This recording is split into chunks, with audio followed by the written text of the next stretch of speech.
DK Shivakumar ಮಗಳು ಐಶ್ವರ್ಯ ಯಾರಿಗೆ ಗೊತ್ತಿಲ್ಲ ಹೇಳಿ. ಅದರಲ್ಲೂ ಡಿಕೆ ಶಿವಕುಮಾರ್ ಅವರು ಡಿಸಿಎಂ ಆದ ಮೇಲೆ ಅವರ ಮಗಳು ಐಶ್ವರ್ಯ ಹೆಚ್ಚಾಗಿ ಹೊರಗಡೆ ಕಾಣಿಸಿಕೊಳ್ತಿದ್ದಾರೆ. ಈ ವೇಳೆ ಅವರು ಧರಿಸುವ ವಿವಿಧ ವಿನ್ಯಾಸದ ಬಟ್ಟೆಗಳು ಎಲ್ಲರ ಗಮನ ಸೆಳೀತಾ ಇವೆ. ಅಷ್ಟೇ ಅಲ್ಲ, ವಿನೂತನ ಶೈಲಿಯ ಬಟ್ಟೆಗಳನ್ನು ಧರಿಸಿದ ಫೋಟೋಗಳನ್ನು ಐಶ್ವರ್ಯ ಅವರು ಸಾಮಾಜಿಕ ಜಾಲತಾಣದಲ್ಲಿ ಹಂಚಿಕೊಳ್ತಾ ಇರ್ತಾರೆ. ಮೊದಲು ಡಿಕೆ ಶಿವಕುಮಾರ್ ಮಗಳಾಗಿ ಗಮನ ಸೆಳೀತಾ ಇದ್ದ ಐಶ್ವರ್ಯ ಇತ್ತೀಚಿನ ದಿನಗಳಲ್ಲಿ ಅವರ ವಿನೂತನ ವಿನ್ಯಾಸದ ಬಟ್ಟೆಗಳ ಕಾರಣದಿಂದ ಹೆಚ್ಚು ಆಕರ್ಷಿತರಾಗ್ತಿದ್ದಾರೆ. ಫ್ಯಾಷನ್ ಪ್ರಿಯರ ಕಣ್ಣು ಕುಕ್ಕುವ ಈ ಬಟ್ಟೆಗಳ ಬಗ್ಗೆ ಸ್ವತಃ ಐಶ್ವರ್ಯ ಅವರೇ ಮಾತನಾಡಿದ್ದಾರೆ. ಬಟ್ಟೆ ಅನ್ನೋದು ಒಬ್ಬ ವ್ಯಕ್ತಿಯ ಸ್ವಯಂ ಅಭಿವ್ಯಕ್ತಿ ಅಂತ ಐಶ್ವರ್ಯ ನಂಬಿದ್ದಾರಂತೆ. ಅಂದಹಾಗೆ ಐಶ್ವರ್ಯ ಅವರು ಈಗ ಉದ್ಯಮಿ ಕೂಡ ಹೌದು.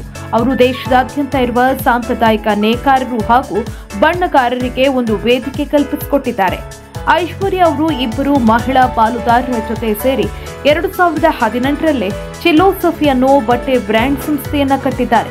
ಈ ಬಟ್ಟೆಗಳ ವಿನ್ಯಾಸಗಳು ಮತ್ತು ಕಲ್ಪನೆಗಳು ಹೆಣ್ತನ ಸಮಾನತೆಯ ಮೇಲೆ ನಿಂತಿದೆ ಅಂತ ಐಶ್ವರ್ಯ ಹೇಳಿಕೊಂಡಿದ್ದಾರೆ. ಚಿಲೋಸಫಿ ಬ್ರ್ಯಾಂಡ್ನೊಂದಿಗೆ ತನ್ನ ವ್ಯಕ್ತಿತ್ವ ಪ್ರತಿಬಿಂಬಿಸುತ್ತೆ. ಜೊತೆಗೆ ನನಗೆ ಶಕ್ತಿ ತುಂಬುವಂತ ಉಡುಪುಗಳನ್ನ ನಾನು ಈ ಕಂಪನಿ ಮೂಲಕ ಕಂಡುಕೊಂಡಿದ್ದೀನಿ ಅಂತ ಡಿಕೆ ಶಿವಕುಮಾರ್ ಮಗಳು ಐಶ್ವರ್ಯ ಹೇಳಿಕೊಂಡಿದ್ದಾರೆ.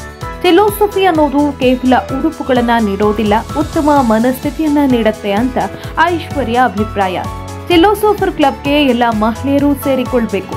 ಇಲ್ಲಿ ನಾವು ನಮ್ಮ ಅನನ್ಯ ಶೈಲಿಯ ಬಟ್ಟೆಗಳನ್ನ ನೀಡ್ತೀವಿ. ನಿಮಗೆ ಬೇಕಾದ ಆಯ್ಕೆ ಸಿಗುತ್ತೆ. ಅಲ್ಲಿ ಆತ್ಮವಿಶ್ವಾಸ, ಧೈರ್ಯ ಮತ್ತು ಸ್ವಯಂ ಅಭಿವ್ಯಕ್ತಿ ಕೂಡ ನಿಮ್ಮದಾಗತ್ತೆ. ಇಲ್ಲಿ ಫ್ಯಾಷನ್ ಸಬಲೀಕರಣದ ಬಗ್ಗೆ ತಿಳಿಯುತ್ತೆ. ಒಂದೇ ಮನಸ್ಸಿನ ವ್ಯಕ್ತಿತ್ವವನ್ನ ನೀವು ಕಂಡುಕೊಳ್ಬಹುದು ಅಂತ ಐಶ್ವರ್ಯ ಅವರು ಹೇಳಿಕೊಂಡಿದ್ದಾರೆ.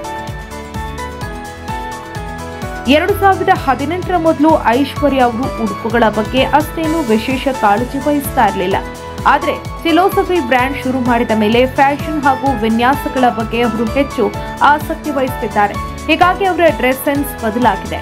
ಈ ಮೂಲಕ ಐಶ್ವರ್ಯ ಅವರು ಇತ್ತೀಚಿನ ದಿನಗಳಲ್ಲಿ ಅವರು ಧರಿಸುವ ಉಡುಪುಗಳ ಕಾರಣದಿಂದ ಗಮನ ಸೆಳೆದಿದ್ದಾರೆ.